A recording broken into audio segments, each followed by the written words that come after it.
Bonjour et bienvenue dans cette vidéo de présentation de la gestion des menus avec WordPress. Celle-ci sera composée de deux parties, la première consacrée à la gestion classique des menus avec WordPress et la seconde à la gestion personnalisée de ces menus toujours avec WordPress. Afin de rester concentré sur la partie qui nous intéresse, à savoir le menu, ici au milieu, nous utiliserons le thème 2011 qui a l'avantage d'être très simple. Après l'installation de WordPress, nous avons un menu par défaut qui comporte deux onglets. Le premier onglet Accueil qui permet d'afficher l'ensemble des articles en partant du plus récent vers le plus ancien. Et un onglet Page d'exemple. Nous allons voir côté interface d'administration de WordPress à quoi il correspond. Il s'agit tout simplement d'une page dont le titre est Page d'exemple. Trois pages ont été ajoutées, la page A, page 1, la page B, page 2 et la page C, page 3. Maintenant, regardons côté blog ce que cela donne. Au niveau du menu, nous voyons apparaître nos trois pages A, B et C. Elles apparaissent ainsi tout simplement parce que par défaut, elles sont rangées dans l'ordre alphabétique A, B et C. Pour vous le prouver, nous allons faire une petite modification qui consiste à changer le titre de la page. Plaçons un X à la place du B et mettons à jour. Comme on pouvait s'y attendre, la page que nous venons de modifier avec X-page 2 se trouve tout à la fin. Nous respectons bien l'ordre alphabétique A, C, P, X.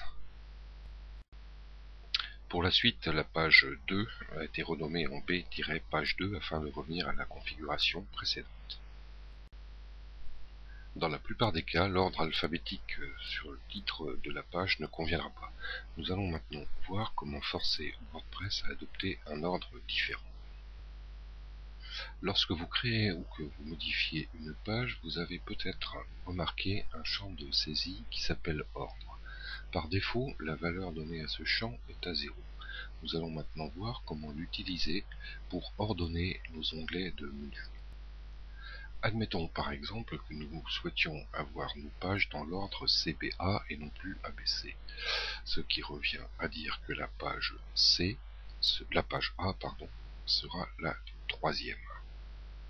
Ensuite, que la page B sera la deuxième et que la page C sera la première. L'ordre de la page d'accueil est par défaut un 0 et n'est pas modifiable, c'est-à-dire que nous aurons toujours l'onglet accueil en premier. Ensuite reste la page d'exemple que je peux mettre à une valeur supérieure à 3. Admettons qu'elle doit être en permanence tout à droite, je vais lui affecter une valeur 99. Maintenant donc, du côté du blog, comme prévu, ou comme recherché, nous avons bien l'ordre C, B, A. Et la page d'exemple, bien sûr, en dernier. Nous allons voir maintenant comment créer des sous-menus. Nous allons utiliser pour cela un champ qui s'appelle parent, qui contient une liste. Les valeurs de cette liste correspondent aux autres pages que la page concernée. Nous allons par exemple ici pour page 2 déclarer que la page parent est la page 1. Mettre à jour et que la page 3 a pour page parente la page 2. Vous remarquerez au passage que l'ordre des pages a été remis à 0. Nous venons de créer un menu à plusieurs niveaux, un menu en cascade à 3 niveaux. En effet, la page 3 ou page C avait pour page parent ou A pour page parent la page B ou page 2, et la page 2 a pour page parent la page A ou page 1. Mais nous n'avons pas forcément besoin de tout mettre en cascade. Nous pouvons, par exemple, vouloir que la page 3 soit également une page fille, où est pour page parent la page 1. Ainsi, sur la page de notre blog, nous obtenons l'organisation suivante. La page 2 et la page 3 ont bien pour page parent la page 1.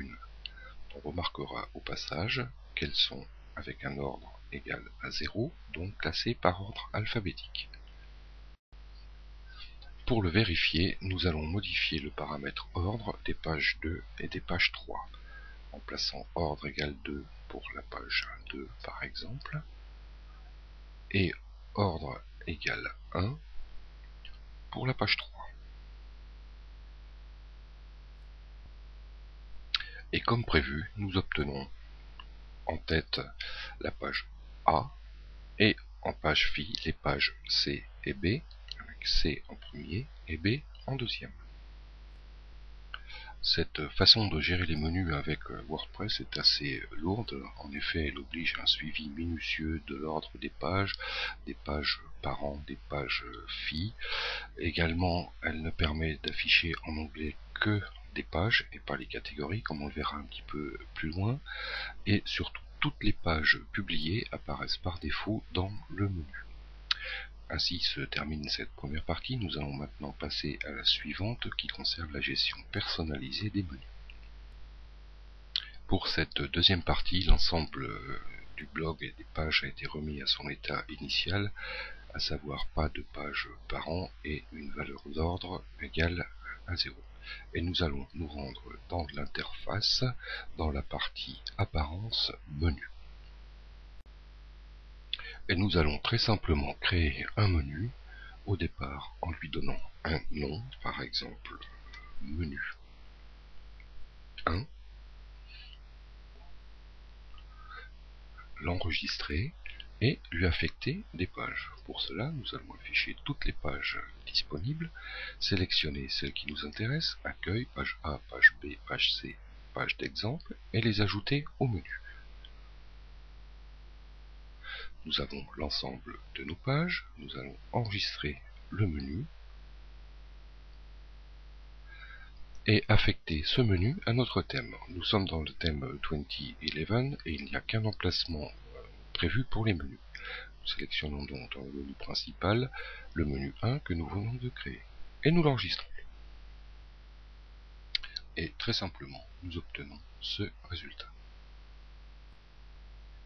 Et maintenant, pour modifier l'agencement de notre menu, il suffira de glisser, déposer les différents items afin de modifier leur ordre ou leur position dans des sous-menus.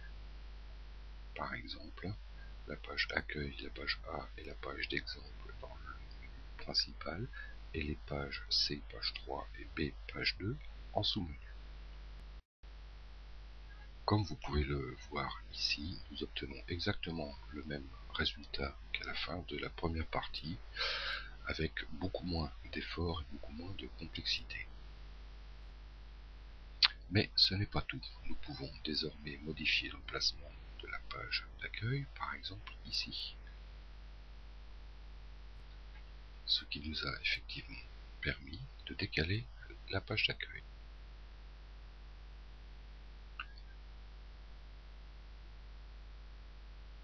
Mais nous pouvons également modifier le libellé qui sera affiché dans l'onglet, sans pour autant modifier le titre de la page. L'onglet A, page 1, a bien été renommé en Contact, sans pour autant que le titre de notre page ait été modifié. Et cette gestion des menus ouvre de nouvelles possibilités par rapport à la précédente. Vous pouvez par exemple ajouter des liens personnalisés.